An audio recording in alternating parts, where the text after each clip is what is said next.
live. We're live. Welcome, guys. Welcome to the latest episode of the Heat Locker. Today we have Oliver Taza here with us. He is the man. He's, most of you probably, if you're in the jiu-jitsu scene, you already know who Oliver Taza is, but very happy to have you here today, mate. Thanks for coming. Very happy to be here. Between sessions. We are between sessions. You beat the fuck out of me this morning. I don't know, man. I stalled the fuck out of you. I don't know about that. Yeah, I've got fantastic training with you. So thank you for training with me and thanks for coming here today. Dude, yeah, my pleasure, man. My pleasure. Let's have a chat. Hopefully we can get everything out before the next session starts. Danaher will be waiting for us. For sure, man. For sure. Danaher usually gives us a couple of extra minutes here and there. Yeah. I love it, man. Like, especially on Friday, if he comes in a bit late. Does he? Yeah, it's nice. Like, usually on the schedule, it's a 7:30, right? Mm-hmm. On the schedule. Yeah. 7:30. It's like an 8 o'clock start, really. But then it's 7:35 and then 7:40. Yeah. But I like it like that, man. Yeah. I don't mind. Because you wake up, you're beat up, man. From all the training. Tell me about it. And I've only been doing it for 2 weeks. You guys are doing it every day. Yeah. So I want to... that brings us to what we were talking about, man. Well, it does. I want to get into that in a moment. I first of all want to get everyone up to date with you. So a lot of guys know you through the competition scene, but I kind of wanted to go back to the beginning. Like, how did it start? Well, because you're from Montreal. Are you from Montreal initially? Or? Originally, I'm Lebanese. Right. So from Lebanon, Middle East. You're a Canadian or you're born in Lebanon? Born in Lebanon. Okay. Grew up in Saudi Arabia. That's where my parents, parents worked. My dad worked there. And then they got out of there and went to Canada? And then we went out because it wasn't that much opportunity for like education or just getting out and about. We lived in compounds, so it's like it's like you're isolated from what the actual country is like. All right. So you guys had a more safe environment? Yeah, and then it's like now I have zero Saudi friends, or I don't know anybody that's Saudi. Everybody I grew up around was like either European, a lot of Europeans, Dutch, British, heavy like British influence. So we had like TV. Right. It was like British channels, like Super Sport. We watched the Premier League. You were brought up as a white boy. Man, a lot of Indians, so we had a lot of cricket. Yeah, Filipinos, Chinese. Basically Australia, mate. Let's go. Yeah, you guys have cricket in Australia? Cricket's very big in Australia. Really? Very big. Like a common, huge. Commonwealth country. Yeah, like much more popular than baseball, anything like that. Yeah, cricket's. Yeah. Cricket's very popular in Australia. Indians love it. Australians love it. That's sick. So yeah, after that, at 13, moved to Montreal. Then the whole time I was doing a lot of sports growing up. It was a compound, so it was like a very small village with everything. So you had like tennis, soccer, played a lot of soccer, mostly soccer, basketball, racket sports, swimming, everything, growing up. So very Western influence in that. Very, very heavy, very. And then on weekends, we'd go to Bahrain. So we lived on like the Bahrain. I know Bahrain because the F1 goes to Bahrain, don't they? Yeah. Is it, now correct me if I'm wrong, I want to say Bahrain was the first place where they kind of started finding oil. Is that right? I'm not sure, man. Is that right? I think that's what it was known for. It's a very rich area, right? Pretty wealthy, yeah. It was sick. We'd go down there because it's very, very strict in Saudi Arabia, especially where we were. Like, it was on the east side of Saudi Arabia, so like right at the border, close to the water. So we'd drive like an hour across a bridge, and then you're in Bahrain. So it's not as strict. So you'd have like country clubs. Yeah. You have movie theaters. Then women have a little bit more rights there. Like some women can drive. They don't have to wear like hijab. I don't know if that's a good thing or not. I don't know, man. Have you seen my wife drive? I don't know. The wheels are covered in scratches down the side. Yeah. I don't know if it's a good thing. Yeah, man. I mean, most of the times when I almost crash, it's... Anyways. There's going to be chicks listening going, fuck you. Fuck this guy. Yeah. Only joking. Listen, I mean, I'm not the best driver either, so... Boom. Could be my fault sometimes. You probably don't do much driving, do you? Dude, in New York, I've been in a car like twice. Yeah. I mean, it just doesn't seem to be the way to get around, does it? Not here. If I was staying in Jersey, then yeah, we'd be in a car for a while. Man. When I stayed in Jersey, like it'd take like an hour to drive up and down, which is like Yeah. Not that bad, but it's That's still, what Nicky does, right? He comes from there. But Nicky's smart, man. Nicky skips traffic, so Mm. he'll like leave at the right time, Mhm. and then he'll leave the house at the right time. So like kind of skipping traffic. Yeah. But when we used to do it with Gordon and Gary, and like let's say, They just sit in that. yeah, because they gotta come and pick us up. We gotta pick the other one up. They gotta stop for gas, get something to eat, and then next thing you know, we're on that traffic, sitting stiff. We get right in time for rolling, and then you go from sitting to rolling hard, and you saw how the rolling is. No. No, That's thanks. not good. That's why now I'm like staying close to the city with That's like smart. warming up and everything. Yeah. So yeah, Saudi Arabia was good. 13 came down. Still playing soccer. It was a little more. It was a little more things to do in Montreal. You know, you could take the bus, you can take the subway. Mm-hmm. You have malls. You can just commute and go anywhere. So yeah, I have a lot more freedom to go around and. Montreal's a beautiful place. Sick, especially in summer. Yeah. I mean, winter is nice too, but it's rough in winter, but it's really, cold, it can get really cold. Yeah. Get really cold, snow. Game of Thrones type shit, hey? Never watched Game of Thrones. What? Not a single Man. episode. I'm happy it's over, You man. might be the only guy that has not watched. No, man. Actually, Craig never watched a single episode. Craig Jones? Yeah, I was talking to him. fuck that guy. He's a horrible person. Yeah, dude. We're both very horrible. We're so happy it's over. I have to hear about it ever again. Is it now just a matter of pride that you're not going to watch it? You're going to fuck it just because everyone talks about it so much? I don't know, man. I never Got watched into it. And I just kept hearing about, is it that good? Is it actually that good? So I'm not into hyperbole too much. I'm not going to overhype something that's not. It's really good. It's the best TV show / movie ever, I think. Sick. Yeah, it's if you ever have spare time and you when you needed something to dedicate to it. Yeah. If I get like a staph infection or something. Man. If you get a staph, when you get a staph infection, because training I'll skip a couple of showers here and there. Skip a shower for 5 minutes. Man, those mats. But anyway, so you moved to Montreal at 13, right? And went into high school, I suppose, there. Yeah, high school. It was nice. You know, so because you come from a more Western compound, as you said, it kind of wouldn't have been too dramatic, the change. Yeah, it was because it's different. They speak French? Yeah, French, English. It's just a different. Even though it was westernized, I don't know, man. It was very different. Like especially with like girls, for example. Yeah. Like couples, you didn't have that a lot in Saudi Arabia, right? Not a lot of like holding hands, like couples making out, like shit like that. So I saw that, I was like, and Canada's very progressive, right? Yeah. And then I don't know, it was a bit adaptation at first, but then it was great, man. Loved it. Then I finished school there. It was like a French system, private school. So did you have to learn? You turned up speaking just English and had to learn French?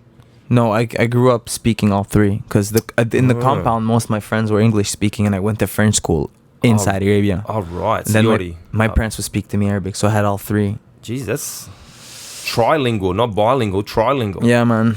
Nice. Yeah, but like I was telling you, when you're growing up and learning it, it's not as hard as if like you're already grown up and now you have to learn and understand everything, kind of like jiu-jitsu, right? Yeah. It's a very interesting thing you were saying. I've always thought. I was saying how just because someone starts at young doesn't mean they're going to be good. How much are they really remembering? But there's a lot of it just kind of just soaks in like a sponge sitting there, even that they don't realize. So yeah. It's like I said, like last week, man, I was sitting talking to people in a hostel, and then they were telling me, French is like, I don't know if it's hard or easy. I can't tell because I've been speaking it the whole time. So this person's like, oh, it's so complicated for you guys to say 80. It's like 4 times 20. But then when I think about it, I was like, oh yeah, it's true, but I never thought about it that way. So same thing with the jiu-jitsu, Yeah. Like you can think of something, it makes sense, but when you start later, you're like thinking about it more. But I think it has an advantage if you're gonna teach, if you're gonna translate that to somebody who's a beginner, who's older, for somebody who learned it when they were young, as opposed to learning it later. Well, then you can explain it the way you kind of processed it. So it has its advantages. Yeah. Of course. You know what I mean? It's tricky, and it's tricky teaching kids. Do you ever teach? Have you tried teaching kids before? Kids, no, but like white belts when I was I was going through surgery, rehab. After surgery, yeah, man, it's different. It's different. Also, like teaching seminars as opposed to teaching like just everyday classes is so different. Yeah. Instead of teaching your best moves, gotta kind of see, hey, this guy doesn't need really this guy doesn't really gonna do that. So you turn up and you're gonna go, I'm gonna show this progression of leg locking, for instance, and then after one rep you realize half the room doesn't even know what a heel hook is, and you have to rewind. Wait a sec, I'm gonna have to recalibrate what I was. The assumed knowledge. Assumed knowledge is probably the word. Dude, 100%. You take for granted. Oh, they know that because you know it so well, but it's not the case. So the more you do it, I feel the more you do it with teaching, the better you get at it. And then it's also watching people teach. I find it's nice. You know, like surprisingly, the guys at Henzo's, like I've been watching Igor teach, Gregor, all these guys. They're really good at teaching beginners, man. I agree. They keep it super simple, and then it's like they're not teaching something based on the fact that they already know this or they no. It's like super basic, and if you see somebody compare it to somebody else teaching that's maybe not as experienced, you know, they have to show it maybe once or twice, and then not the whole room is getting it, and then they have to go and demonstrate it. So you're kind of losing time showing that to everybody. You're doing it, not them. So I don't know. I think it's something you get good at, and then you can see it in like these guys at Henzo's. Or like John, like for example. I mean, he's the man. He's not teaching fundamental jiu-jitsu. He's teaching about as high a level of jiu-jitsu as you can get, but he blends it with the fundamentals. The way he teaches blows my brain, and I kind of learn a lot from that guy. Crazy, yeah. And then like people who watch his DVDs will watch him teach for like 5-6 hours, fall asleep to it, and then you come here, you barely hear him, so you have to focus. And it's like 30 seconds and then go do it. And it's good. It's like it's got everything you need in there. I think there's something to that, right? So, you know, there's guys that will use that tactic where if you're in a room and it's quite noisy and you need people to listen to you, rather than raising your voice to get them to listen to you, you actually lower your voice. And if people want to listen to you, they actually need to be quiet. And I kind of think John does that deliberately. I think it's a tactic, right? It's smart. Because people go, you're like, fuck, what's he saying? And you're listening. You're trying to get every word. You know, I do that usually when I'm in a car. Like if somebody picks me up, like to go to the gym, and then the music's too loud, it's in the morning and I have a headache, I'll usually start a conversation and talk as like sneaky, just enough for him to lower the volume. It's a nice tactic. It is, man. It's all about tactics. Yeah. Jiu-jitsu, mental jiu-jitsu. Apply it everywhere. I'm learning that. Yeah. It's not just about the individual skills. It's the tactics, how you apply it. Dude, it is. It does, man. Like jiu-jitsu applies to a lot of things. Oh, yeah. Outside. Yeah. Outside, what's it called? Outside off the mats. Yeah. I find, And so going back to when I just moved in, I had no idea, like never did any martial arts or anything up until like 19, 20. Then through, you know, GSP. Which is the same as me, which for some people that's a later start, especially for guys who are good. You know, you expect the story, he started when he was 5 years old, and you know, he's been living on the mats and all this type of thing. So we both started it at 19. I mean, I don't know. Were you doing any sports before? Yeah, always sports. Yeah, I played soccer and baseball back home. Okay, sick. So, but always team-based sports. So, and I was only talking to young Isaac yesterday, and he'd come from AFL, which is an Australian football game, and it's a team sport. And it's funny seeing people come over from team sports into a sport where you rely on your team, but come competition day, it's just you that walks out there. Yeah, and I feel like that's an interesting transition. I like that more, man. Honestly, I like that more. Now, just before I forget, what's the difference between? I mean, I've watched Australian football back very long time ago when I used to live in Saudi Arabia. We had Super Sports, so we have Australian football. What's the difference? You kind of got three main codes, right? So you got rugby league, rugby union, and then Australian rules football. They're all kind of similar but not, right? So rugby league is like what you guys would probably refer to as rugby over here. Rugby, there's more rucking, whereas rugby league, they actually have plays. So the tackle happens, they stop, they play the ball like they slide it between their legs and move on. That's rugby league. Rugby union, they kind of just progress. They keep progressing. There's no tackle count. You can just keep sort of pushing forward. And then AFL, Australian Football League, or Australian Rules Football, it's a big oval field. It's a bit different. Big oval field, and there's like 4 goalposts, and they have to kick the ball through the goalpost to get. It's weird. It's pretty weird. Physical. Yeah, really fit. They got to run. So it's more popular in the southern states, Melbourne and Adelaide. So Isaac came from Adelaide. So in Sydney, not as many people play it. It's not very popular. But fuck, I gotta go down, man. It's such an interesting place. You haven't been to Australia yet? Never. Man, you've got to come. You've got to come. I do. I definitely want to. I want to come down when it's summer for you, winter for us. You'll love when it. we're freezing. Oh yeah. That's when I'm gonna come down. In Australian summer, I can't. It's nice to explain this to a guy who's used to an American summer. This American summer has been fucking miserable. It's not as hot as back home. It just sits at about 30 degrees. Yeah. But the humidity is like a rainforest. You walk out and you're just sweating. That's the thing, man. Oh. Dude, same. Hold on, just adjust. Dude, same thing in Saudi Arabia. Like it could go up to 42, Yes, 43, but it's not as humid. So you end up, you're cruising. You're good. Totally. You know? Yeah. You're chilling. Yeah. You come here, man, especially in a city. I'm hearing you. And that's what I've noticed, especially for training. Like you're just dumping water all day. It's really difficult. You lose a lot of weight without even noticing here, man. Yeah. A lot. First week I was just cramping. I just couldn't get enough electrolytes on board. I just couldn't do it. Yeah. You got to stop by the food truck, man. Get a nice falafel over rice. Man, I'm such a pussy. I don't eat off every country I've ever visited. I never eat off the street. I'm such a pussy with food. Yeah. I find a place that I trust, and then I just eat there every day. Like that. Done, yeah, done. I'm not a gangster. Yeah, I walk past and smell those things. They sound they smell delicious. I've tried the falafel over rice, not the meat. And the meat, I'd be a little too scared to try it. Yes, I was terrible. It smells good, but Jesus, the falafel though, man, it's safer. It's no meat. You never know. Yeah. But dude, like I was here, I came down here first. I didn't roll that much. Right after surgery, rehab, I was training a lot, but it was like 180, 182. First week here, 172. I look at the scale, I'm like, no, I can't beat that low that far from like the competition. So dude, yeah, just in the water, walking around too. You walk so much in New York, man. It's I just find I haven't really stopped sweating since I got off the plane, except for sitting in here in the aircon now. Yeah, Australian summer, we've been getting hot summers. We had a few days at 45 plus through summer. So you understand Celsius from back at home, right? Yeah, prefer Celsius. Yeah, so I do 45 degrees is fucking hot. Yeah. But it's not as bad as 30 degrees here. So I've been whinging about the temperature. I think you'd love the Australian summer. I can't wait. Yeah. I can't wait. Sick beaches. Australia's great. Like, a lot of people always champion their own country, but Australia, you universally talk to people. Most people don't have too many bad things to say about Australia. So, dude, definitely, I'd like to get you down there for sure. Definitely, because I'm going to be in BC after ADCC, British Columbia, like Vancouver. Mm-hmm. That's in the west coast of Canada. Yes. So it's you could hop from there to Australia. From there, I'm supposed to go with Ethan to China after.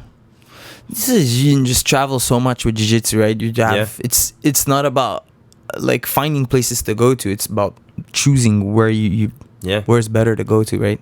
Is this for a tournament or match or no? Just travel. Teaching. Yep. Teaching. Go there. I think there's a TriStar there. Okay, cool. There's an Absolute gym. Right. In Australia. Nogi's growing, man, everywhere. It's crazy. I was only talking about this, with Isaac yesterday and Jace the day before. I feel like now it's never been more popular than now. Mm-hmm. Jiu-jitsu in general. Yeah. As MMA just continues to explode. Is your back alright? It's a bit uncomfortable. Yeah. No, it's good. It's fine. As it keeps to explode, like as MMA keeps exploding, people go, "Oh, I like this MMA stuff. Oh, I'd like to do something like that." Then they realize, "Oh, wait a sec, getting punched in the head's fucking rubbish." Yeah. Oh, I can just do the wrestling component. That's awesome. And then people start to do jiu-jitsu. For sure, especially now, like gi versus no gi. Like that's also an interesting one. It is. People like. I mean, I did half of the year last year. I did it gi, and I had to pack. You have to pack a gi. Oh, people don't realize, man. You gotta wash it. You gotta dry it. Yeah. Just pack no gi. You put that thing in a Ziploc after training. No problem. Right. Exactly right. You know what I mean? You can do 10 sessions and then one load in the laundry. Yes. Gi 2 sessions. You got to go to the laundromat. Enjoy the laundromat, especially in New York. You're living at the laundromat. Yep. Yeah. I mean, I've been going I got a pile in the corner there. I've been going like every 3 or 4 days because I hate my shit getting gross. Like, there's nothing worse. But gi, I mean, I definitely, I was saying only yesterday, I realistically, I teach a couple of days in the gi because I think it's important for my students to still do a little bit of work in the gi, particularly the newer guys. But come advanced class or any opportunity where I'm rolling by myself or with another good guy, we're doing no gi. Like, that's the thing. Like, I feel if you're brand new, you gotta know a bit. You need to know a bit. You need to understand it. Yep. You need to know the difference. You need to know how to adapt your game from one to the other. Well, I often, the reason I have the fundamentals class do gi is because it takes away a certain amount of your athleticism. Yeah. There's plenty of guys, you roll with them, I wrestle with them, who come in a bit athletic, and in no gi, they'll thrash around and they can pull out of things, and it's sort of, they don't have to learn the technical aspect of jiu-jitsu as much as if you put a bunch of clothes on them, and then there's a guy holding on to them. They kind of have to work through things a little more. It kind of forces you to learn a bit more, I think. Yeah. I mean, then it gets to a point of diminishing returns, but if you're putting all your work into the gi and you want to do no gi, it's two different games now. Yeah, it's also nice because it's keep like kind of a tradition, right?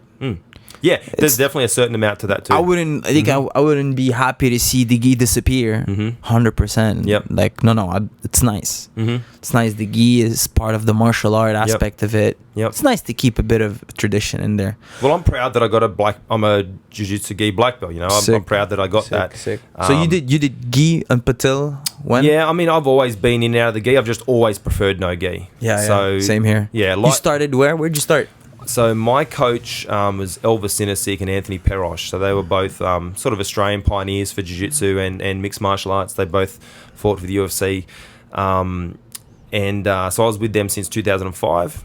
And then about 2014, I had my brown belt. I decided that I was going to open my own academy. Sick. And I just did, I opened about an hour away from those guys, and been 5 years later, still cracking, and yeah. So like in terms of how does it work? Is there like one for like affiliation? I'm just trying to... So is that how it works in Australia? You guys have like an affiliation and then it goes down? Yeah, there's different affiliations. So Anthony and Elvis are affiliated under Carlos Machado. Okay, sick. Yeah, so Carlos is fantastic, and Anthony and Elvis have actually separated their gym now. They've gone their own separate ways, and I've kind of continued along with Elvis. So all my it's as a form of respect, and kind of as because I want to. Every time I run a grading, I bring Elvis out to my academy. Make sure he's there for all the belts I give out, and sick. It works really well. Yeah. You know what I like? I like the I don't know, how does Studio 540 work? Like they bring in just a bunch of guys from different affiliations. Yeah, I don't know how that works. I like that because there's a place where I teach in Montreal.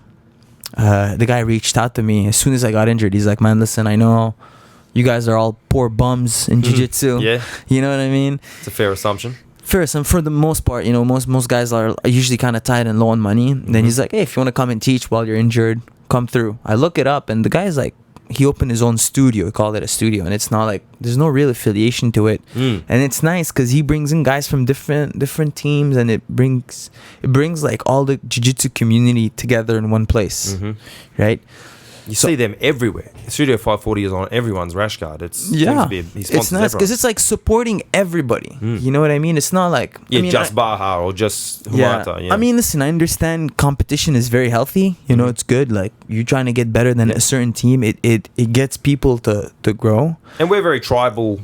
Humans are tribal, So of course we're tribal with our jiu-jitsu. Yeah. Yeah, I understand. I think it's also good to have like a thing where like a community, like a city can get together and like kind of level up, right? Yep.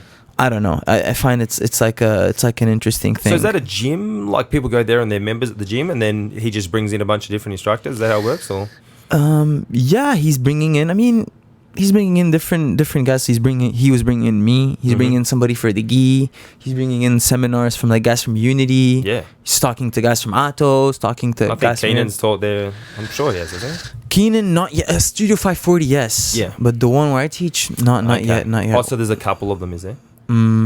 Studio 540, there's one of them. Right. But the one in Montreal is called Mizu. Means water in Japanese. Gotcha, right. So it's nice. I like that. I like that kind of format because the thing is, like, now where he's struggling or where it's having a bit of issues is the team aspect. Because people from River come in and out. So we have like an open mat, let's say on one day, and man, it's sick. Like the mats are full. Yep. From guys from all over. We have guys from all the gyms come and roll once a week, and then it's sick. Like everybody gets to roll. Yep. Different styles. You get to. It's kind of like Henzo's, man. Like you have guys from that place is exactly like that. Bronx, Silver Fox. You guys from Long Island. You guys from Montreal. And then all the international dudes that just flow in. Yeah. There's a good and a bad to it, right? With that place down there, I was only talking with the boys about it recently, and you being one of the constants in the room and one of the guys who's a name people know. Yeah. It's tricky for you because you got guys that are coming in there, and I watch some of these guys come in, and they're coming in to try and prove something. Yeah. They're coming in to try and go and get a match with Taza or get a match with Nicky Ryan or a match with Jason Rao and see how they can go and see if they can tell their buddies and you're not sure, you're like, is this guy any good or is he a spaz that's going to hurt me or that's a tricky component of it that I don't have to deal with at home because I know the guys I'm training with. 100%. It's interesting, man. I mean, it's good. You got to be careful. You got to be smart about it. Yeah. And then obviously you got to choose who you're rolling with. It's my responsibility to know who I'm rolling with. Yes. And then am I saying yes to everybody? Not really, man. Sometimes I'm like, not really. I roll with you. I roll with this guy through somebody referring me to. Yes. Yeah, for sure, 100%. Mm-hmm. And then guys that I just know that I get along with, 100%, man. Gonna roll with the guys. Somebody who's here once, like you said, trying to prove something. You know where that happens a lot is in seminars too, man. Yes. If you teach seminars. Because everyone wants that. So I don't teach a lot of seminars. I've taught. Sorry about not having a. No, it's cool. So I'm just gonna readjust. Yeah, just keep readjusting, man. We're sitting. For those that are listening to this, we're just sitting on the bed in the hotel room. So it's a little uncomfortable, especially cool. we're both beat up from jiu-jitsu. So very beat up. Yeah. So I don't teach a lot of seminars, right? Because I basically teach at my gym all the time. But when I have, I'm more than happy to roll with people. But geez, I felt like everyone was trying to kill me. Yeah. And it's like, I'm not trying to kill these guys. Like, what, I'm going to leg lock him 15 times just to show that I can do it. But if you don't do that, then he thinks that you can't. Or, you're in this weird position where it's like, what do? Do you kill everyone? Do you just, cruise and then someone tries to hurt you? Like, I think personally, the way I find that works best, and I was talking to Braulio, I got to ask him, like, hey, man, do you roll at seminars? He's like, not seminars, but I'll organize an open mat. Like maybe before the seminar, the day before, or something, and I'll get to roll with the good guys, and then it's fine. Because what happens, like the couple of times where I would go to Europe and teach seminars, man, it'd be like 30 guys lined up, ready, waiting, just me getting Shark Tanked for like 2 hours straight. And like they're sitting fresh, and you're like, you just traveled, you sat, you competed the day before, you're banged up, and then you have to. So I don't know, man. And you're not just a fucking elephant in the circus they can wheel out and you're gonna do your thing. It's not that easy. No, man. So I think the best way to go at it is, guys want to roll, sure, let's get an open mat, let's get in, let's warm up, let's set a number of rounds, and then man, of course, train, whatever. There's no big deal. Everybody's training, it's cool. Everybody's just as tired, it's fair. It's kind of like a session. You do a session, I find that's good. So man, when I come down to Australia, we train for sure. Like, we'll definitely get you in. We'll the Australian, I think the Australian community would love to have you around. So that'd be sick, man. You've got big things on the horizon, but I don't want to get to your competition stuff yet. So you started jiu-jitsu in Montreal. Did you start at, because you're out of TriStar, right? Under Faraz Sahabi? Yeah. You started with Faraz? Started with Faraz. Man, that's so for people that don't know, Faraz is he's one of the best mixed martial arts coaches in the business. He's a jiu-jitsu black belt. He's a striking coach. He's a mastermind. He beats us all up. Yeah, he's a philosophical dude. He's a phenomenal guy. He's smart, man. George St. Pierre's really his coach. Has a fantastic gym called TriStar in Montreal, and he's also a black belt under John Danaher, which I think a lot of people don't realize. Very, very tough, man. Very good. Like, you roll with him and it's like, this guy's beating me up, man. What the hell? You know what I mean? Very good. So started jiu-jitsu there, and it's basically kind of the way John goes at it. It's a very cerebral approach to teaching. And it's you can't ask for any better, man.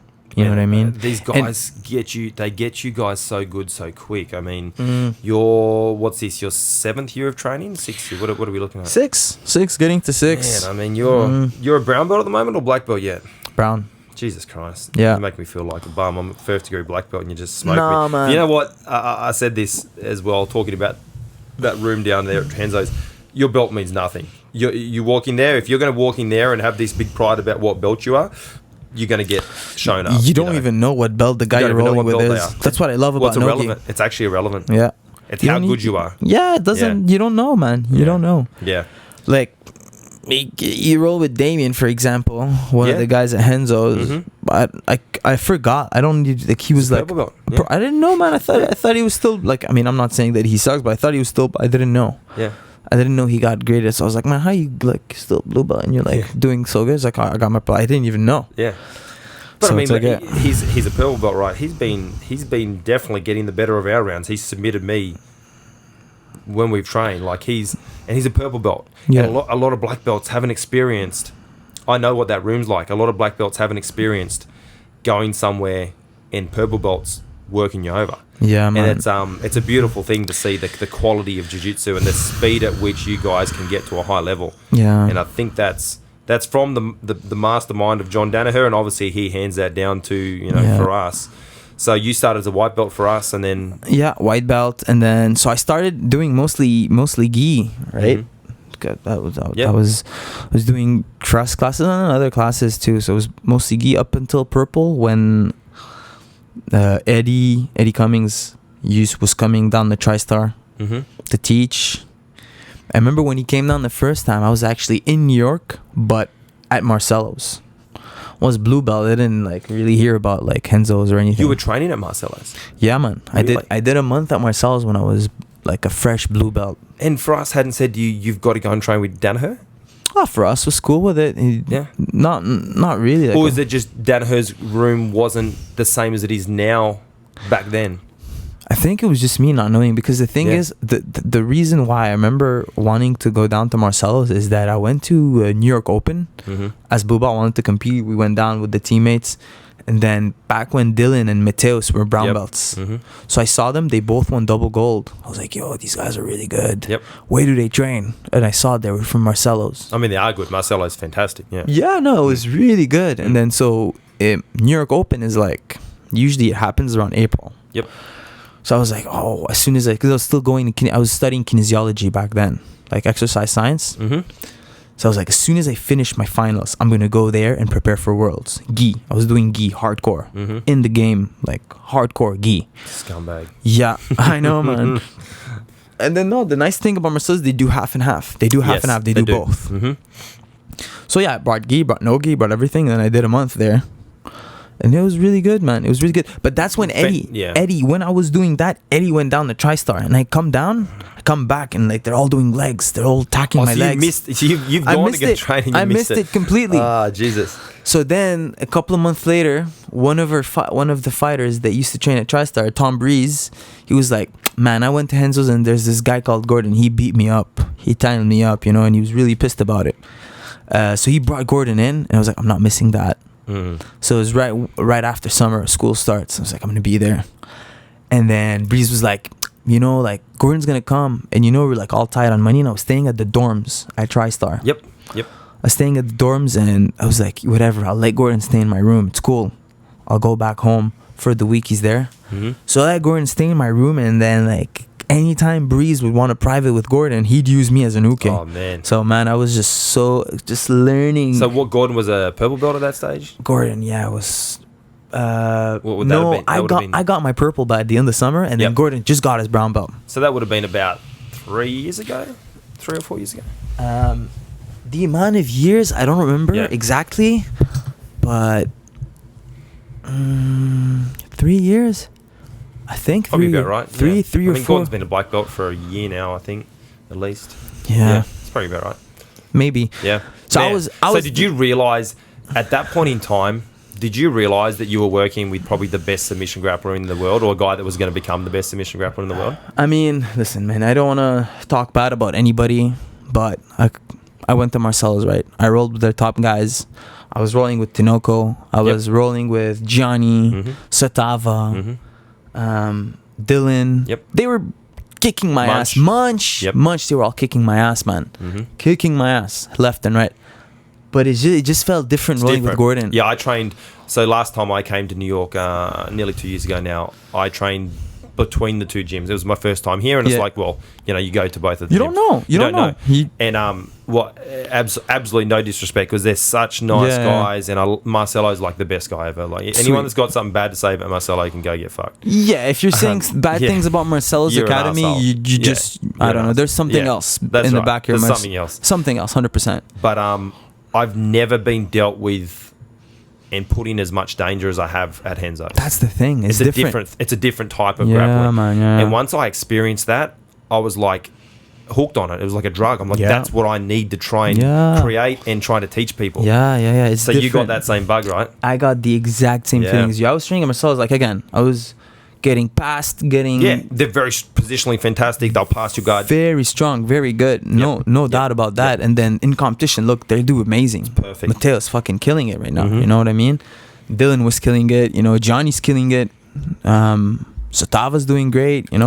All these guys are excellent. Munch just beat did you watch him beat Coco and Ricky? I mean, that was gangster. That was a nice heel hook. That was really nice. Yeah. I mean, I feel like Coco kind of went into it, to be honest. I felt like a strong match. They had a good match up until then as well. Yeah. What you think is the thing is, like, I feel like Munch, even though he's not training at Marcelo's, he still has that same like strategic approach. Like he like tried to stand up with him. He saw like, okay, I'm gonna try to pull guard, swept him. As soon as he stood back up, pulled guard again. That's like strategic move. It's smart. It's like, I scored already 2 from bottom. He worked at that. He let me stand up. Success. Let me go back. So like they have that smart point oriented. Well, that's approach. And Unity are very strong with their tactics as well. I mean, and I mean, not getting off subject, but Eddie Cummings going there has changed what they're looking like. The Unity guys that competed there the other day all looked very good on the legs. That for sure. Johnny won by heel hook. Yeah. Munch won by heel hook, and there was one other from Unity there that got a heel hook too. Like you can see, Tex, for example. Yeah. I mean, I mean, he didn't have a good match with Craig, but Craig's. But like, if you look at what Tex has been doing, like dude, trials. Just winning trials. Let's say, imagine he didn't do anything else. Yeah. He's in ADCC and he won all his matches by sub. That's still really good. That's the golden touch of Eddie Cummings. That guy is phenomenal. But that's it's good. Honestly, like obviously, it's if you think about it in a selfish way, like in terms of teams, obviously I should be pissed that Eddie's going there in hell. But in general, if you think about jiu-jitsu level in general and how everybody's going to benefit, and it's how everybody's going to learn from it, and the sport's going to grow. Yeah, it's great, man. Yeah, it's awesome. Yeah, obviously it hurts from a team aspect, but whatever, man. You gotta think a little bit great, less selfish in a less selfish way. It's very fine. Everybody's getting better. Whatever. The sport's gonna look nicer. You know what I mean? And it is. I mean, and that pushes everyone. The better they get, the better everyone else will have to get to keep pushing. You have to think of something else. You got to think of now legs aren't working. Got to think of something else. You know what I mean? So you're training with Gordon. You've been the Uki. You've got bitten by the bug. Yeah. So how do you go from being, a dude who just gets his purple belt to becoming right at the top end of submission grappling in the world? It was sick because I was, again, like I was running with Gordon. He was just kicking my ass left and right, not even trying. Like he was just you're 20. So now you're 26, right? Turning 26 next week. 26. I mean, so at that stage you're probably like 23. But Gordon would have been like what, 19 or 20 or? There's 2 years of difference between Gordon and I. Is there 2 years? Is there? Yeah. Okay. So man, Gordon stayed in my room for like a week. And that was little Gordon, right? Little Gordon driving a Jeep. He had a Jeep, bro. It was so funny. Gordon, he's still the same. Yeah. But it was a little bit different. He was a little bit different before. Yeah. Again, he's still the same. He's a legit very good heart. Very good help at helping people. Yeah. He'll help anybody at the gym, man. Yep. He's a star nowadays, but especially within the sport of jiu-jitsu, he's a star. Like he's a celebrity in jiu-jitsu. Gordon doesn't need to, in my opinion, Gordon doesn't need to do another jiu-jitsu match in his whole life. He's set, man. In my opinion, like if he wanted to just monetize whatever he did, he could stop now. He's obviously not gonna do that. Nah, that's not his style. But I mean, he won ADCC, almost double golded, won Nogi black belt, double golded. Oh, yeah, he did. He did double gold, Nogi worlds. The double gold, yeah. Yep. So I was like, hey man, like I really want to come down and train with you guys. I just need a place to stay because I had already did New York, right? I already saw New York. I saw how expensive it is to stay. I know. So I was like, man, can I like, you got a place for me? Like, yep. And I was like, bro, you just stayed at my room for a week. You better hook me up with a place to stay. So I was like, hey, you can come down. Drove back with him in the Jeep. They're Jersey, right? Jersey. Yep. He was still Nicky. I remember dude going into his house the first time. Nicky was like small and chubby playing video games. Nothing like the Nicky you're seeing now, man. I've been here for the last fortnight watching Nicky manhandle everybody. Yeah, including me. People think, I think people in the back of their head, you know, there'd be old black belts sitting there going, he's a kid. He's 72 kilos. He's a purple belt. What, you know, I'd be able to make it work. You would go in there and get your fucking ass handed to you by this child. I think he's just turned 18, right? He's not even 18. Drinking age. Like he's nothing, it's man. ridiculous. Yeah, really good. I remember walking in, seeing him, small, fat, chubby kid, Yeah. barely any jiu-jitsu. Look at him now, man. Fucking killing it. It just goes back to what I'm saying. The level of tuition you guys are getting is taking people, obviously people who are very committed, taking very committed people from an entry level to like world class within a much shorter period of time to what we're always used to. We always thought you had to train jiu-jitsu for, 10 years and then you're probably going to be, pretty good. Yeah. No one was getting like, I don't remember anyone training jiu-jitsu for 3 years, 4 years that are at the level some of these guys are at. Yeah, I mean, there's also another thing is they train a lot, right? Like, look, now we just did a crazy ass session. Yep.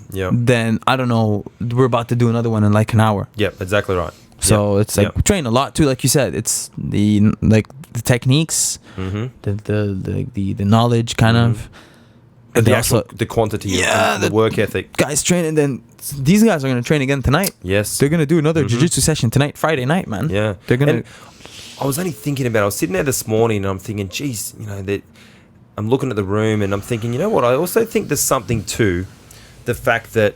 Like, let's say I'm teaching class, right? I'm teaching guys doing jiu-jitsu, same as you would at Montreal. You're teaching guys who have been at work all day. They come after work. It's probably like 6 p.m. at night. You teach them some jiu-jitsu. They're already a bit tired. They're a bit run down. They're training because they're having fun. Trying to get those guys to a level, comparing to get them to a level like these guys are, compared to a guys who waking up from a night's sleep, training, having a rest, training again. Even just the time of day they're training, I think cognitively you're more ready to accept information and you've had a good sleep. You haven't been burnt out from work all day. Yeah. I think there's something to that as well. There's something I saw. I feel like it makes a difference when you have other things going on, like mentally. Like I'll give you an example. When I was going through rehab, I had to think of rehab. I was staying at my family's, so family problems here, problems there, little issues here, little issues there. That's like things you're thinking about that are not related to jiu-jitsu. Even that. Yep. Like these guys thinking just about that. Even thinking, about to train again. I fucked this up. I messed up this transition. Commuting, thinking about jiu-jitsu. Thinking, because like a lot of times you'll remember one thing you did rolling that you messed up, or you remember something good you did, and then that can click. Okay, boom. If you remember what you did during rolling, that will help, right? Yeah. Because obviously you're doing things subconsciously when you're training, and you do it over and over, and then it starts getting better and better. But a lot of the times also, if you remember and you're thinking about it, and you like put a bit of effort, you're tweaking things in your head, and you try it after, that helps too. So if you're doing that all the time, I think that's going to help also. It's your job. Yeah. Effectively, it's your job. Like it is, I mean, it's hard because at some stage this thing goes from being your hobby to becoming your job. And it's funny because I don't know that you guys even look at it like that, but it is. It's literally a job. It's how you're making your money. And the amount of time, like Jason Rouse said it the other day, he said the amount of time and investment that I've put into this, I could have been a surgeon, 100%. You think about there's kids at uni, just getting by, doing a bit of study, doing the exams. It's very different to what I'm seeing from you guys here on the mats. And yeah, man, it's a phenomenal thing. That's what happened to me, man. I was going to school. I was going kinesiology. If you want to get your drink, you're welcome to. Where's the water? Yeah. I forgot where I put it. Is it in the fridge? Oh, it's right here. Yeah, I just thought in case you get. Dude, I remember I was going to school, and then I would wake up, train, get to uni. I did my schedule in a way that I could train twice. I could drill in the morning, roll at night. And man, between sessions, I'm just thinking about jiu-jitsu. So when I started going to New York, I would be skipping classes. Be like, whatever, I'll catch up. I'll catch up, blah, blah. Then, man, it's like, you want to do two things, 50%. You want to do something hard, something you're motivated, something you love, and you're just going to do it way better, man. Get all in. You got to be all in. Whatever you do, you got to be all in. Yeah. 100%. If there's like something pulling you back, you're not gonna be able to strive and like do very well in it. May as well like do something you like and do it 100%. You're doing it, man. You're doing it. You're going to the Olympics of grappling in a few months. You're doing it. And anybody listening, man, I recommend, like, if you're listening and you have something you like, go for it, man. Because like, you, even if it's a bad idea, you're gonna know it's a bad idea by doing it. You know what I mean? You're gonna know I shouldn't be doing this by trying. You know what I mean? Because if you don't try, you'll never know. It's better to know it's not the thing than to, what if? You know, you don't want to have that. There's so many people currently doing jobs they fucking hate. Yeah. And that's where they're spending the bulk of their life. Yeah. And they wonder why they're unhappy. Dude, like, you know, the guy that runs Mizu in Montreal, man, the guy is like, he has a job, very, very like well-paying job with computers. I don't know what it is, IT, AT, AI. I don't know what it is.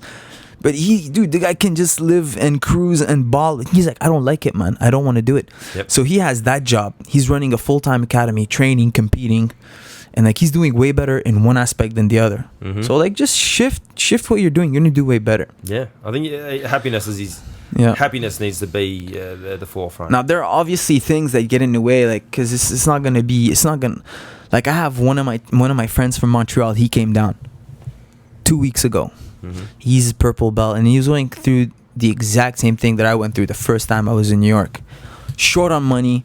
Like, I'm getting my ass kicked here, but it's obviously better than when I first started coming in. I'm getting my ass kicked, but not as badly. You're doing plenty of ass kicking too. There's a bit of a balance, right? But still, like, that's why I come here, is because I get hard rolls. I don't want to be as soon as you're the alpha dog in the room and no one's pushing you anymore. Get out, leave. Or there's one other option. Yeah. You're Gordon Ryan. Yeah, exactly. That's the other option. Yeah, they're good. I don't want to talk about that, man. I see this guy rolling and then like just kicking everybody's ass, even at Henzo. I'm like, man, like, it must be boring.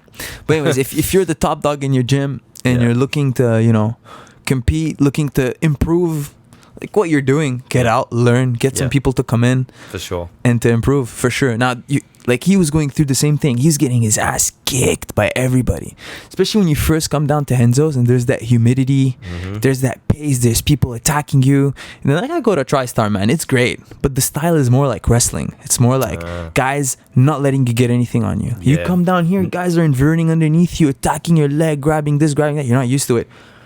So we go back to the hostel and like, I'm like talking, like trying to get to understand what he's trying to do. And then he's like, yeah, I'm not sure, like jiu-jitsu is the thing, you know, that for me, I want to do.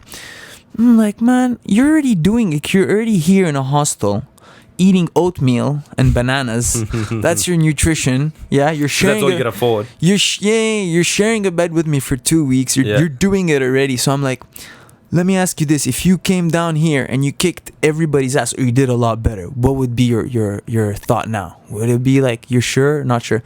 So yeah, like, there's doubt that comes in. It's not always gonna be. It's not always gonna be a nice ride. Sailing, No, man, it's gonna be hard. But like, if that's the ego thing, right? So we've all got an ego. That's reality. We've all. It's we'll say, I don't know. Everyone's got an ego. Yeah. But especially if you go from being the guy at your gym, you do well, and then you come down here and you just get monstered. Yeah. You've got a fork in the road. You can either go, I fucking suck, fuck jiu-jitsu, this sucks, or you go, you know what? Yeah. This just makes me want it even more. You need to know that this is what you need to progress. Yeah. That's what you need to get better. If you're going through this, you're doing the right thing. Yeah. You know what I mean? And it doesn't, not just with jiu-jitsu, this could be to anything. Yep. If you're doing things and there are obstacles in your way, you know, and if you can go through these obstacles, it's gonna, that's what you need to be doing, right? If you are able to go through these and be like, good, this is what I want to do. Good, I'll do it, whatever.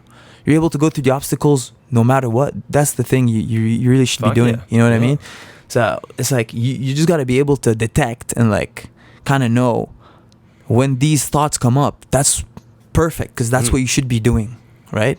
And then man, we came down here, man, the first couple of sessions, I was like, why am I even doing this? You know what I mean? Let me just go back to school. It'll be all right. Yeah. Go get a good job. Yep. You know, just settle. Nice life in Montreal, little city. Or keep getting my ass kicked. Do something. Yeah, man. Keep getting my ass kicked. Doing it. Have Jake Shields body lock me. Oh, dude, first time I rode with Jake Shields, I've been staying away from Jake. I don't need none. I don't blame you, man. Same here. He's like a little too heavy for me, like for my knee, especially now. I saw him and Doug go out this morning. It was like two bulls fucking. Yo, especially Doug. Doug, man. Doug's a myth, man. People he who come and visit he's like a Henzo's, shark that just walks around. It's like makes his way around the mat. People like looking the other way, trying to not get eye contact. Nobody knows who Doug is. I know. People come from out of town, and then Doug will see it. He'll be looking at you, and then he'll grab you. Let's roll. Yeah. Oh no, man, you're in for a bad one. Especially 7:30 in the morning session. Hey. That was my first introduction to Doug. Doug Polenkovich, for those listening, he owns Bronx Martial Arts and Bayside Martial Arts. And he, even though he is a absolute fucking killer, he's like the nicest guy ever. He's such a good guy. Dude, he's a really, really good. Like, he'll do anything he can to help you. That guy went out of his way twice for me. I remember once I did a stupid thing. I had a cut on my foot. And I put a Band-Aid on it overnight, man. That thing wasn't breathing at all. I wake up the next day and I feel like a bruise in my shin. Yeah. Like, it's a bruise, whatever. Dude, it kept getting worse and worse. Town. Welcome to Staff Town, Population man. you. Yeah, population me and Doug. Dude, Doug drove me from here, like the Bronx, hooked me up with like antibiotics, dropped me back where I was staying. That guy, such a good guy. That guy will go out of his way to help you. You know what I mean? That's how nice he is, man. I went and trained at his academy on Monday night because I love Doug and I wanted to make sure that I went up there and saw him. Yeah. And don't know who was teaching, so I catch the train to the Bronx, which is like a solid hour trip. Dude, that train ride, you probably saw some people dancing. There was some. I got to a point where all the other people hopped off and I looked around. It was like a rap video and I thought I was going to get shot by somebody. Yeah, man. And it's an experience. I'm like, okay, so this is how it ends. I hop off the train. I walk the mile or so to the gym. And that's it. We train. I survive. And then we finish at like 11 o'clock and Doug and I have been chatting. We finish and then he goes, man, I can't have you catch a train home this time. I said, no, just don't worry about it, man. It's fine. So he gets on his phone. I'm thinking he's checking the timetable. Next thing, this Uber turns up. Doug sends me in an Uber back to Manhattan. Refuse to take any money. Like, Jess, who does that for people? That goes to show, man. Like, honestly, I don't think I'd ever meet anybody like this outside jiu-jitsu. Yeah. Outside jiu-jitsu community, I'm not looking to talk shit about people not doing jiu-jitsu or anything. But the community is so tight. So you can travel anywhere, man. It breeds a humility. I think because of the nature of what we do, it breeds a certain amount of humility. There's not this posturing because we don't need to posture. We just fucking basically went to battle before and you fucking 100%, smashed me. 100%. I don't need to posture with you. There's none of that bullshit. The mats don't lie, man. Yeah. That's the beauty about it. Like, and if you compare it to another sport, we're fighting every day and then there's no lying. You're going to roll and then after we rolled, it's like you forget. Like, it doesn't matter who did what to who. Yeah. The truth is there. There's no ego. It's perfect. But I think particularly as males, we need to have that outlet, that physical outlet. Yeah. Like not too long ago, a couple of thousand years ago, we would have had to fight other people to keep our fucking family alive. Yeah. We would have had to go and hunt food. So we would have had all these physical outlets. Yeah. Nowadays, we've got such a fucking cruise. We can go down to the deli. We can buy a fucking drink. We can get... Like, you literally don't have to fight some guy that's going to come and get your family. So... There's some people living in society who aren't getting that physical outlet. It's too easy. And they turn into fucking assholes. Yeah. They've still got all that male testosterone and all that shit, all that shit we had before, but there's no outlet. And I find jiu-jitsu, even though we're not actually punching each other in the face, it seems to quench that thirst. Yeah. I really believe that. Like, man, I was rolling with that guy last round today. Oh, yeah. He was scrambling like a madman. Bro, we were going, like, it's if you look at it and you see these two guys, it's like they hate each other. Oh, this guy's one of my best buddies here in New York, man. As soon as we're done rolling, it's like, dude, thank you for giving me a hard round. You know what I mean? That's what you need. So, I think it's just, people need that, man. People need a bit of fighting. Remember, and I think for everybody, and that's why I see it at the academy, right? I've got middle-aged men that turn up and they're a bit out of shape, and they do a jiu-jitsu class and they've just got this glow. They're like, oh, that was the fucking best thing ever. Like, how many you would have experienced at TriStar? Guys come in and they're like, oh fuck, where's this been? I wish I started this earlier. There's something magical that happens there. 100%, man. I had my first jiu-jitsu class. It was David Loiseau teaching it. It was the first French Canadian. Oh, David Loiseau, yeah. He taught us butterfly sweeps. Dude, I had no idea. First class, I'm just rolling, and then it was like a all levels class. So I was partnered up with a pretty good guy. Got choked. Didn't matter, man. It was good. It kills your ego, man. It kills it slowly but surely. So yeah, man. So you're So then you moved to New York. You're training full time. How long has that been happening for now? It's been a few years now, right? So before the surgery, my way of doing things in New York was try to like do things as cheap as possible and to compromise. Like, I'm not saying that comfort isn't important, especially like for athletes, you recover. So I was trying to like crash on couches. Because you're a gangster, I'm a pussy. Look at this hotel room. He's being this nice. No, man, but you so I was staying like on couches, crashing at Nikki's, crashing here, crashing there. Yep. So I was doing it that way, not really thinking a little bit like longer term. But since the surgery, like I'm trying to do things a little differently. Like I'm trying to, instead, okay, New York is expensive, but try to like find ways to earn more. Like try to use jiu-jitsu to, like to actually support you properly. Yeah, support you properly. And then I think after a certain while, when you like, I don't know, you won a couple of competitions, when you learn from the right people, you have a good level, and you can give that to people that need to learn that kind of technique. So like when I leave New York and I go somewhere else and I see the levels lower, I'm like, okay, man, you can go get these guys as good, you can level them up. That's exciting. That's what I'm starting to try to do, to be able to stay in New York longer. Yep. Okay. So like things like seminars, and is that the plan? Seminars is a way. Yep. But I think not. It's a great way, seminars. I think, but ways where you can set up. If you go teach somewhere, then you're not getting trained into Henzo's, So then you're losing that sort of that daily constant grind. Yeah. The way I'm trying to do it is I'm trying to set up like a way where you can make money without necessarily having to be in a place. Okay. So like through sponsorship. Yep. For example, sponsors, they will love to help you. And then the thing with sponsors though, you can't just ask for things from sponsors, right?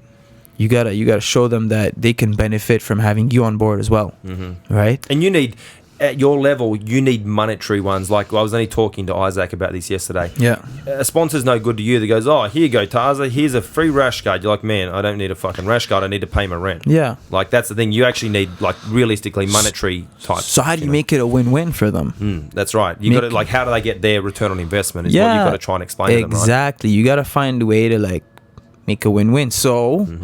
What happened with me, I got really lucky. I was with Scramble, and then they've been supporting me since 2016. It's awesome. They make really nice gear. They make nice gear, but they're also, I mean, like for their athletes, they'll take care of the athlete very well. And they're big enough to be able to do that, I suppose. They've been around for 10 years, so they're doing something right. Yeah. And then I like the fact that they were a bit, I wouldn't say tight, but they weren't like, oh, here, have all this. Yep. Here, have all this money and do your thing just so we can have you. Because what that does, that makes things easier for you, right? So kind of like people not having a physical outlet, like to like just have all that energy in. If somebody gives it to you very easily, you won't have to do any thinking, and then that makes it boring. And then you see a lot of high-level athlete just switch from company to company. There's no real loyalty, and there's no real growth if you think about it. Yep.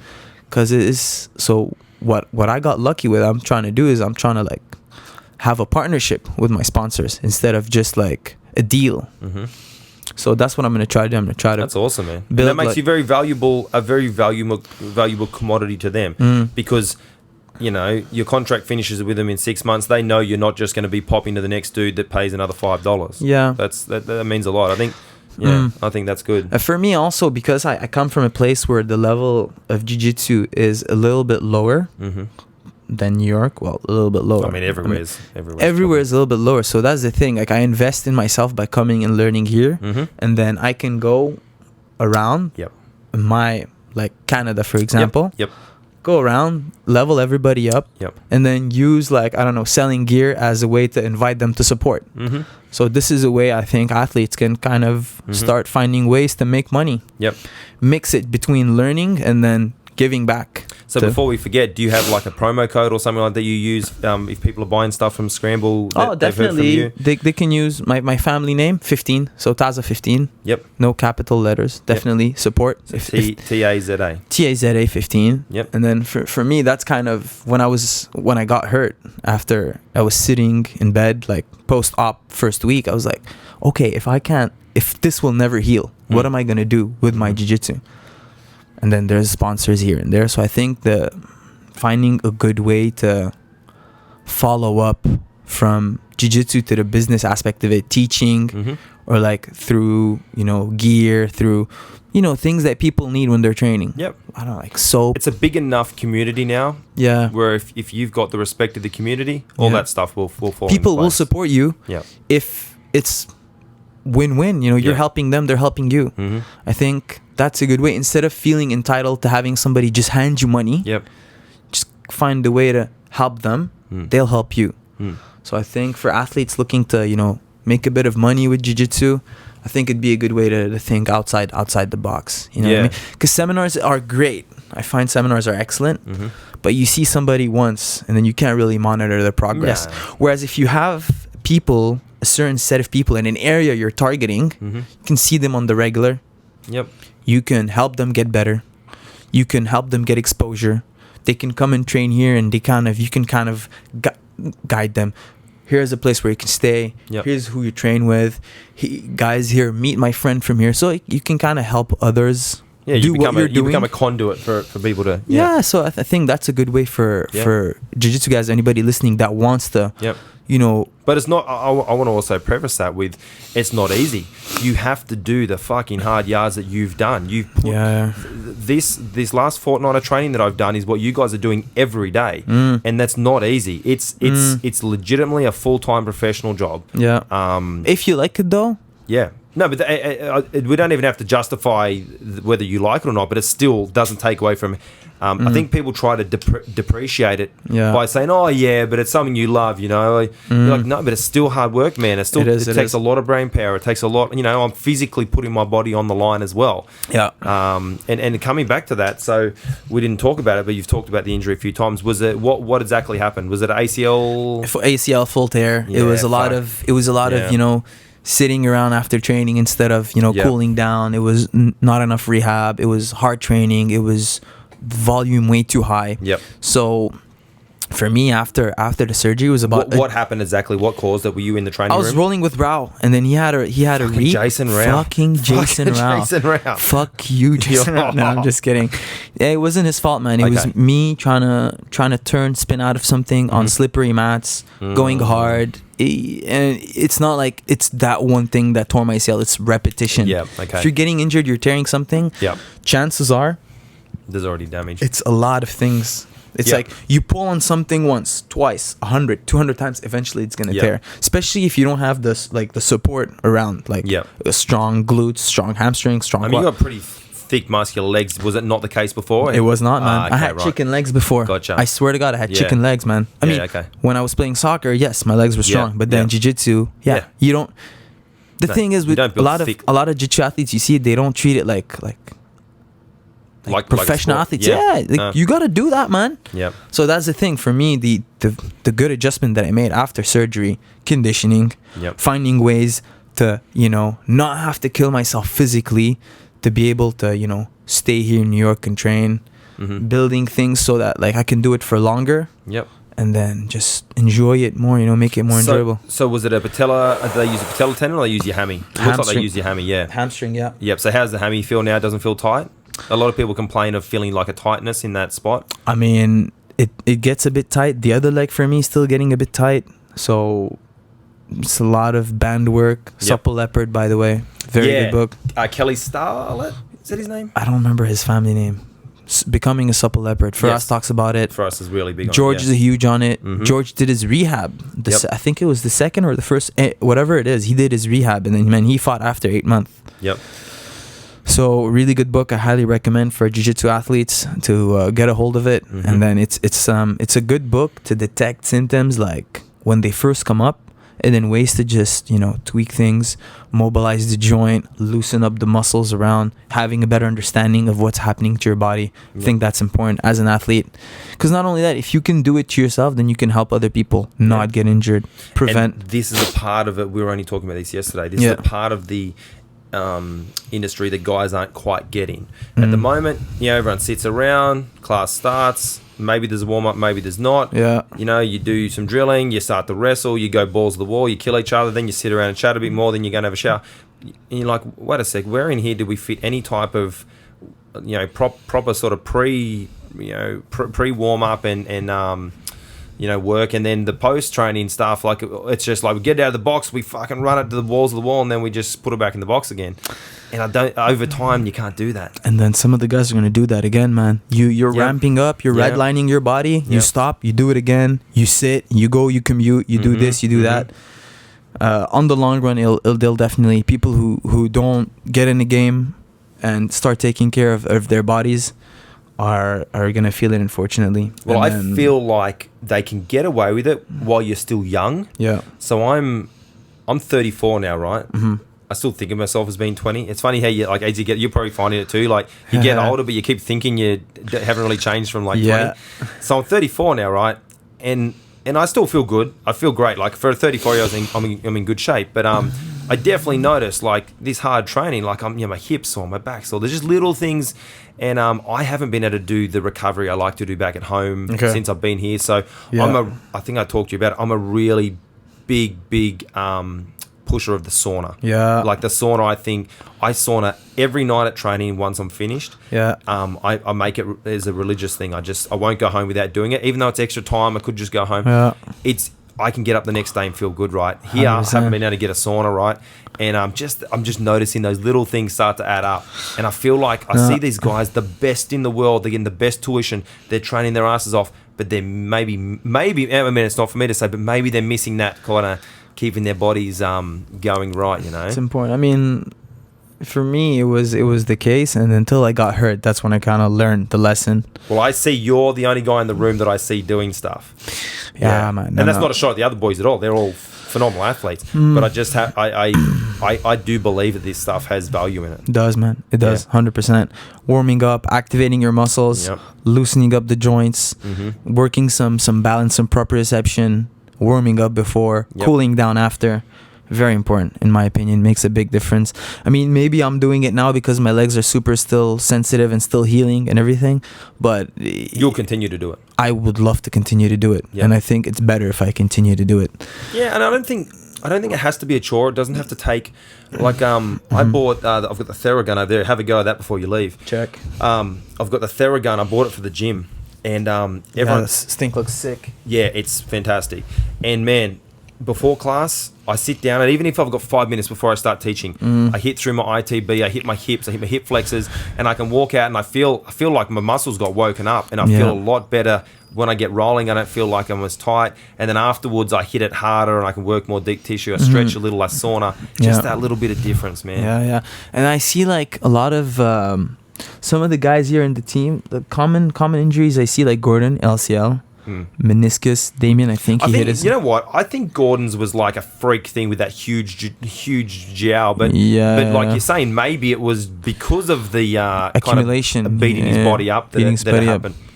I think, especially for jiu-jitsu guys, like, muscle activation can be very useful before, like glutes, your VMOs, your hammies, your groin. Hip flexors, man. Like, my hip flexors are so tight. Like, you think about everything we're doing in guard is bringing our knee to our or our femur towards our body. That's hip flexor. It's quads and hip flexor. I find, like, quads and hip flexors get underappreciated as far as giving them stretching and work. So you'd have to use, like, the opposing movement to kind of lengthen that hip flexor, loosen it up, like bridging, like that lunge position, single leg deadlifts, stability and power at the same time. Those are things that physio had me do, and I still do before, after. Those are all great things that you can do. And then, man, if there are injuries, get it checked. Go see physio. Go get it checked, man. Sure. Monitor that, because you can't just let it heal and then train again and hurt it again. Some guys pop their knees once. What happened? I don't know.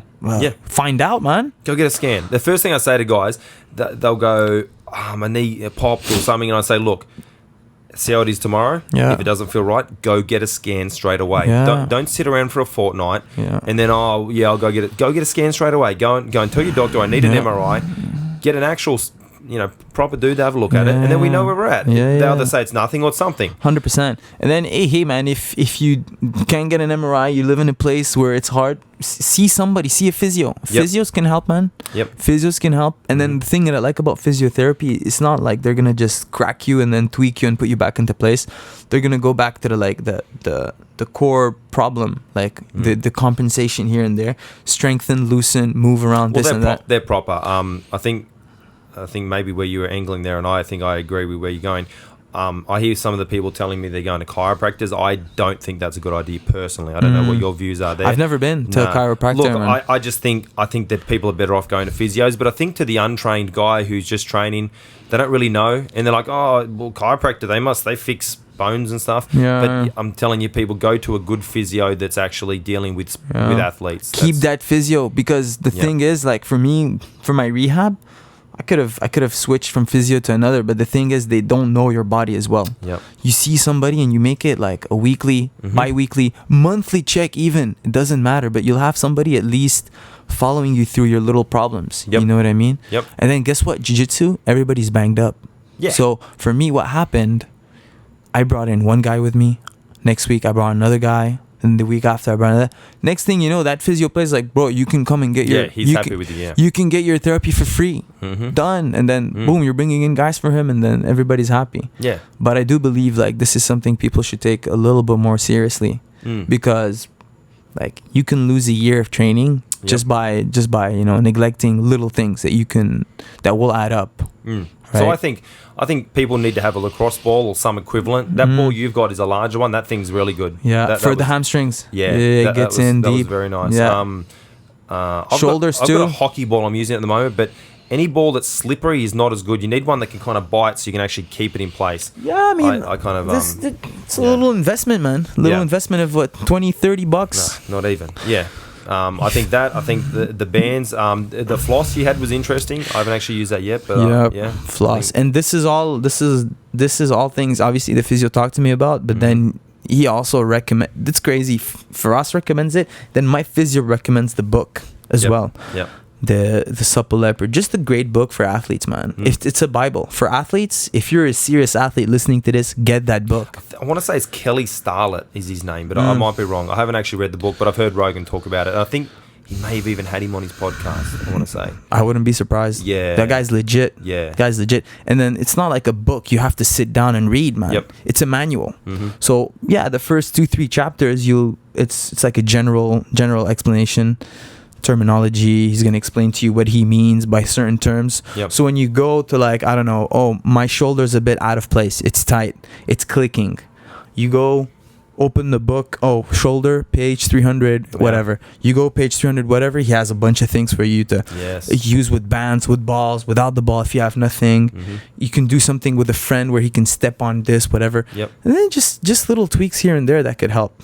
Hanging from a bar, I find that does wonders for shoulders. 100%. We talked about this yesterday. I think just hanging for as long as you can a couple of times a day. I think, especially everything we do in jiu-jitsu, all the postures that we have, I actually feel they kind of cause us to get this sort of encroachment forward of our shoulders. You know, like if we're in positions with our arms off our body, like I'm holding my arms out by my side, that's not ideal for jiu-jitsu. You know, you're going to get hammered doing that. So everything's about elbows in and all this. But then, like, it breeds this kind of tightness. Like, I find that my biceps and everything's kind of short, and you've got to stay on top of that. But we could talk all day on that. What about... I'd like to talk about the upcoming ADCC finals, because you've got a... you got an invitation, is that correct? I got very lucky, very grateful to get an invitation to that awesome, one, man. Yes. And then the thing is, when I got the invitation, it was... 5-month post-op. So I couldn't train jiu-jitsu. 4.5 or 5, I think. But anyways, it was... You can't say no to... I wasn't going to turn that down. Was that Mo? There's no hit you way. up? He sent you an email and... Yes, they hit me up. I got the email one day, and then, man, it was like... I was very, very, very happy when I saw it. Then the back of my mind, I was like, are there people who deserve it more than me right now? Yes, but, I mean, am I going to turn this down? Am I gonna... That's very big of you to think like that. Let this slip up. Because some guys did trials. Some guys did really well. Some guys have been more active than me in the scene. Definitely, man. Like, I'm not gonna lie to myself and be like, oh, no, I should be the first one. No, definitely some guys probably deserved it more than me, but I wasn't gonna turn it down. But that email was sitting in your inbox. Yeah. Exactly. So. And you've been working like that wasn't given to you for no reason. That you've been staying busy. You've been on Polaris prior to that. You've been doing lots. You beat the great Australian grappler Lachlan Giles. You guys had a great. You guys had a good match. That guy was tough, man. Yeah, he's legitimately good. Yeah, tough. Yeah, he's he's tough as hell, man. Yeah, Did you get training with him sometimes? Nah, see, he's in Melbourne, mate. So he's in Melbourne at Absolute. I'm in Sydney. And I run my gym full time, so 6 days a week I'm teaching. Mm-hmm. It's really difficult for me to get away like I have here to come here. Okay, I can kind of do that every year and a half, 2 years, because there's that. Everyone appreciates. Well, there's an investment that's been happening in our overall. We're gonna see you in 2 years. I'm gonna try to get here earlier, man. But I'd be here every day. But maybe we can. You come to next time I see you. Come to me. Come down, yeah. We'll get you out to Australia. That'd be sick, man. Get some training in with Lachlan too. Yeah, we'll organise like an Australian tour. Yeah, sick. I'll be bringing Jason Rao out because Jason's like I look at Jason as like my coach as much as my other coach. For sure, it's good. You guys have very similar games. Yeah. Very, very, very similar games. Yeah. You guys have the same feel too. I've got the poor man's version. I often say it's like I'm like a pair of like Chinese $10 headphones from the service station, and he's like a pair of Bose. The Bose, yeah. But we're both headphones. But I do appreciate that. I've had a few people say to me, "It feels a bit like Jason Rao." And I'm like, "Oh, thank you. That's definitely a compliment." It's good, man. Whatever you're doing, keep doing it. Thank you, sir. I appreciate that. But anyway, that's 77. This next ADCC is going to be fucking huge. Yeah, it's in California. Yeah. I think at the show, like the production, I think they're talking about doing big stuff production wise. Yeah. I feel like it's getting more and more popular, and it's good, man. To be part of that must be exciting. It's gonna be good for submission grappling, definitely. I agree. It's gonna be good for the sport. Yeah, coverage gonna be sick. California, it's in a big city. State's gonna like the venue's gonna be filled, so it's all very good stuff for the sport, man. And I think you've got a good style for ADCC. Yep. So you're not just a let's say like my style is work off my back and try to submit guys. Mm-hmm. That's a terrible style for ADCC. Like we've been shown that style is not what is winning gold medals at ADCC. What's winning gold medals is guys who can sweep well and stay on top, guys that can pass well, guys that can, number one is guys that can take down. Yeah. So we haven't done a lot of takedown stuff, and obviously with your knee, like how are you feeling as far as like takedowns are obviously the key to winning ADCC. So, yes, 100%. Yeah. So what I've been trying to do, without giving away too much to your opponents, No, that mean even if I kind of explain what I'm doing, like a lot of people, especially your opponents, will know what you're doing, but you still got to be able to land it, right? Lucas Leprey's going to try to knee cut. Yep. We know it. He's still going to hit it because he's got his ways, his setups, his dilemmas. Yep. We know X person's going to do that. We know this guy's going to try to whatever. You know what I mean? For me now, the thing is to be obviously be as careful as possible, but still like every week I'm I saw you scramble hard today. Today was a good test of your knee. It was good, and then like from guard coming up to a single. Yes, you're good with that. From bottom, like off balancing, pushing left, right, and then that's how you're gonna score on people in ADCC. It's not gonna be one move. It's gonna be 1, 2, 3, 4. Oh, that hand hit the mat. Boom, go, sweep, scramble, get to the back. Yes.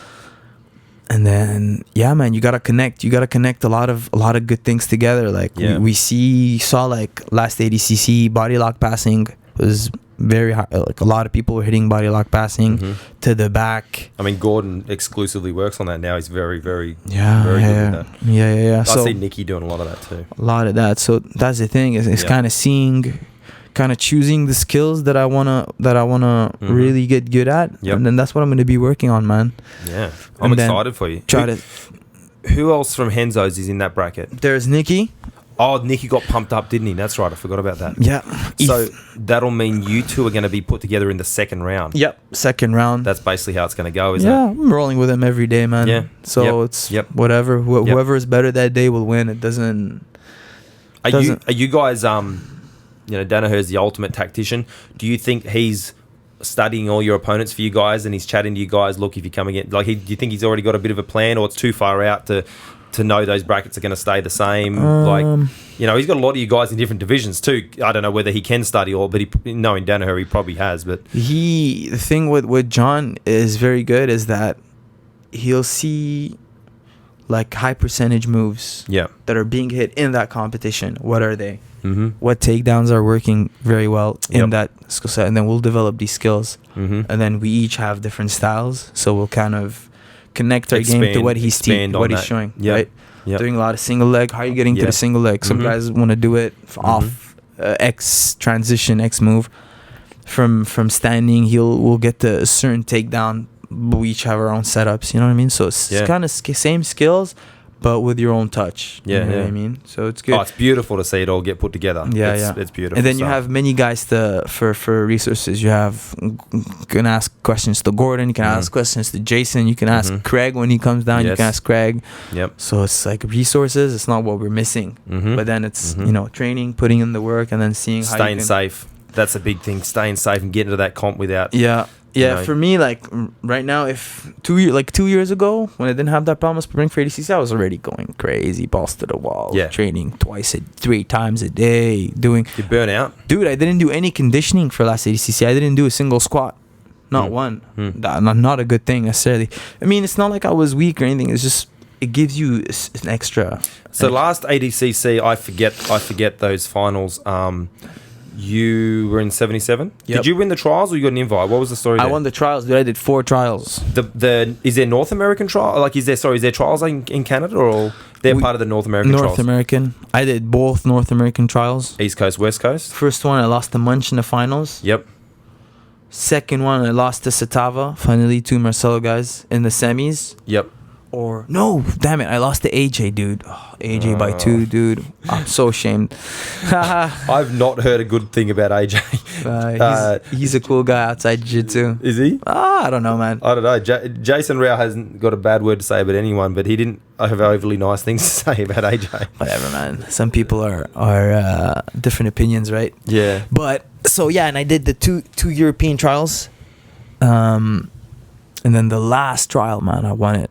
Oh, you did the European trials? I did, yeah, man. Oh, not the North American trials? I did both. Oh, you can do both, I did 4. Yeah, if you have 2 passports, you can do both. Oh, well, that's good. Anybody out there with 1 passport, work on getting a second one. You can get 4 trials in. Nice. Well, you know what they should do is do the Oceania trials because they're much, much smaller brackets. Like, yeah. Like Jay for the North American brackets this year had he had to have 6 matches to get his 6th match was the final. Like, it was ridiculous. It was 70 or 80 people in the division. Crazy. It's crazy. But you want that, man. You want these tough brackets, a good preparation, good experience. Man. And if you do good in trials, man, those guys are gonna remember They you. pay yeah. They know. Yeah. They know. Oh, this guy's good. This and that. They know X person is on the reserve list. Somebody gets injured. Boom. Throw him in there. I think that's the position that Jason's in as well. I think he's in that spot where if someone gets hurt, Jason for sure, 100%, Yeah. 100%. Jason's in there. Somebody gets hurt. Yeah. I don't know where, I don't know when, but I'd have no doubt in my mind that Jason's in there, man. For and sure. now, do you guys all compete when you walk out there? Are you effectively a Henzo Gracie athlete, or for you it'd be out of TriStar? How does that Henzo, TriStar, both. Yeah, okay. They're kind of the same, man. Yeah. They're kind of the same. Yep. Usually I put both Henzo. Yep. Henzo and TriStar. So they're kind of the same for me, honestly. Man, it's gonna be exciting. It's gonna be exciting, but man, like a guy like Jason, it would be a shame that he to not have him do ADCC at least once. I agree. I totally agree. People need to I want to see him in that rule set, how he will do. You know what I mean? Well, I look at him a bit like when Craig came in that 2017 and just wrecked house and beat guys that people were like, who the fuck's this Australian? He just snapped Hamelo Browe's leg and then he was it Browe? Leandro Lowe's leg and then strangles him. Like, people are like, what the fuck? Like, and I think Jason would do the same type of thing. Like, he would surprise people. Yeah, I think the surprise effect is definitely huge in ADCC, man. A lot of like Eddie Bravo. Yeah. Eddie Bravo, Craig. Well, I mean, Craig's excellent. He's great and he's beating a lot of people and he's doing very good. But that gave him definitely a good boost. Doing good in that competition. Now people aren't underestimating him, but guys are taking him seriously. Yeah, I mean the surprise effect is gone for Craig. Like those first couple of ABI things where he was subbing people in 10 seconds. Yeah, guys were like just not, and it's funny how people not disrespect people, but you know they must have thought they'll just go against this Australian bum, we'll just clean him out, and then next thing they're getting their legs snapped off. Yeah, I think that's what happened with Leandro. He wouldn't have even known what Craig's name was. I think also the thing is that you have ADCC is a nice place where different styles meet. So you have like that gi, IBJJF positional, and then you have these guys that are attacking your legs, and then and there's wrestlers. There's like some wrestlers. You got MMA guys. Yeah. So it's different styles. It's really nice, man. It's a sick competition. Super excited. So post ADCC, I know you're not looking ahead, but is there anything booked? Is there any super fights, or after that it'll be kind of let your body heal a bit? ADCC is in terms of competition, it's probably gonna slow down because I'm trying to build like I said, I'm trying to build the brand in Canada. I'm trying to build submission only in Canada. Through Scramble and Polaris. We're trying to expand that to Canada. Cool. Would they do a show in Canada, do you think? Yes. No. It's planned already. Oh, fantastic. Yeah. And then the very good thing about Canada is it's super close to the States, so geographically we're at an advantage. So I'm gonna be focusing on that. The month after, and then try to do that, and then at the same time, stay as good as I can. It's awesome. Then when opportunities pop up, compete against the good guys. 2020 will be big for you. 2020 will be huge, man. I want 2021 every year to be better and better, obviously. But I want to set myself in a way where like I can come down here and train and not have to worry about making money or anything. Yeah. So take a couple of months to build, maybe be in the game but differently, in a different angle, right? Which is still very beneficial because like you're helping others, so it's still fulfilling, right? Give the a chance for the body to rest also, which is good. And it's just a different challenge, it's still interesting though. It's still related to something I love, which is jiu-jitsu. So that's probably what I'm going to be doing post ADCC the month after. Awesome. And then see how it goes. You know what I mean? Yeah. I'm pumped for you. Well, I feel like I don't know the actual time because I got my phone filming, but I think we probably got John Danaher waiting to he's waiting with teach that us stick, to man. Strangle some people. Yeah, man. What about yesterday? He finished class. He laid down and had like a nap. He's kind of like a computer. Yeah. You just put it on snooze and it just went off for a bit. Yeah. And then like 15 minutes later, he kind of hops up. And there was 2 packages next to him in boxes. And I said to someone, I bet there's knives in there. Yeah. Next thing he's out and he's got this fucking knife like slicing shit. This guy is so special, man. He's so good. Man, the personalities you meet in New York, you will not meet anywhere else in the world. It's so good. For any of its flaws, it's such an awesome place. It really New is. York? I love it. I love it, man. Fantastic. I love it. There's a price to pay to everything. Obviously, it's busy. There's a lot of people. Yeah. There's a constant smell of pot and urine on the streets. Smell of freedom. Freedom. Get America. Boom. Yeah, sometimes garbage has to pile up somewhere, but man, look, a small city, how many people, how many things you get. Oh, no. I like this place, man. It's nice. It's good. So good. It's a big city, and then for what we're doing, I think it's a great place to grow, man. I agree. I totally very agree. Good place to grow, and then people, even if you don't love it fully, you're a bit uncomfortable, that's beneficial too. Oh man, it could be worse. It could be like some hick town in Alabama where John decided to set up, and we'd be out there like sitting around going, "What the fuck are we gonna do?" Because we'd all be there. He's the one drawing us in, so wherever he goes, I'll follow. That's exactly right. Like we're not coming here. People think, people that don't know, they're like, oh, I'm going to New York to do jiu-jitsu. Sure, yeah, you're going to go to Broadway or go to all these things. I'm like, no, it just happens to be in New York. If it was out in the fucking bayou of Louisiana, that's where I'd be. Yeah, 100%. It's all this, crazy, wild, half Kiwi, half American dude that we're following. And it's fucking awesome. Yeah, no. So for people to follow you, what's your Instagram handle? So it's my family name, Taza Garami. So Taza Garami, like Ashi Garami, but with my family name. Gotcha. People will find that. Link up, reach out. Any questions? Americans say family name. So we say surname. Do you say surname back home in Montreal? Family name. Okay, so we say surname. So it's not a common thing here. Family name. Not that we don't understand family name, but if we were filling a form at home, it would be surname. Surname. Check. Got it. There you go. Yeah. Yeah, if anybody wants to reach out, man, like a lot of people have been reaching out for injuries. Yep. People that are getting injured. Mm-hmm. Like, oh, what do you do to this? What do you do to that? How are you feeling after X month? Yep. It's important, man, because it's something that like if you talk to somebody who didn't get injured about your injury, they might not understand. Mm-hmm. So it's good. Like, that's the fear of all of us that do jiu-jitsu. Every time we hop on that mat, I try not to think about it a lot, but I'm kind of this sounds crazy. I don't know if you'll understand it, but I'm kind of at peace that eventually I'm going to have a catastrophic injury. No, knock on wood, it doesn't happen. I'm kind of at, I'm not saying I want it to happen, but what I'm saying is if it happens, I'm like, look, I've done everything I can to stop it. Yeah. I'm doing this sport where we're literally trying to strangle and tear each other's joints apart. If it happens, it happens, and I'll fix it. That's kind of how, and I think you've done the right thing. You've just gone, fuck it, I'm going to fix it. I'm going to fix it. And most importantly, you've set yourself up in a way where even if you get hurt, your life is not like gonna. Well, I'm lucky in that regard. I can still coach, to some degree, and still have some kind of income. You're settled. Yeah. So I encourage people to kind of keep that aspect in mind as well.